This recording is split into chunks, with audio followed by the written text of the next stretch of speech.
প্রাকৃতিক সৌন্দর্যের আরেক নাম মৌলভীবাজার জেলা। ঈদের ছুটিতে পর্যটকদের পদভারে মুখরিত চায়ের রাজধানী খ্যাত দেশের অন্যতম পর্যটন এলাকা মৌলভীবাজার।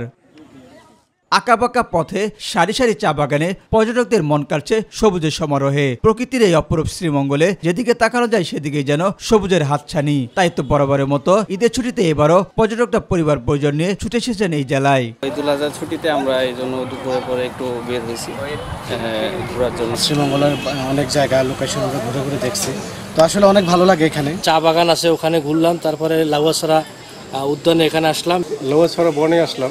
অনেক সুন্দর সুন্দর গাছ, দামি দামি গাছ দেখলাম। সবুজ শ্যামল দিয়ে যে সাজিয়েছে সেটাই দেখার জন্যই আসছি। মোটামুটি টুরিস্ট ভালো আছে, আজকেও প্রচুর টুরিস্ট আইছে। ঈদের দিন সকাল থেকে মৌলভীবাজার জেলা বিভিন্ন পর্যটন স্পটে ঢল নামতে শুরু করে পর্যটকদের। ঈদের ছুটিতে পর্যটকদের সার্বিক নিরাপত্তায় প্রস্তুত রয়েছে পুলিশ বাহিনী। সিভিল পোশাকে আমাদের গোয়েন্দা টিম কাজ করছে, আবার গোয়েন্দা টিম আবার সর্বত্র মুভমেন্টেও আছে, যাতে টুরিস্ট পুলিশ নির্বিঘ্নে আমাদের এই টুরিস্টদের তাদের ঈদ উদযাপনটা নির্বিঘ্ন করতে পারে। নৈসর্গিক সৌন্দর্যে ভরপুর পর্যটন জেলা মৌলভীবাজার। বরাবরের মতো এবার ঈদের ছুটিতে পর্যটকরা ভিড় করছেন পরিবার নিয়ে। এস এম হামিম, মাই টিভি।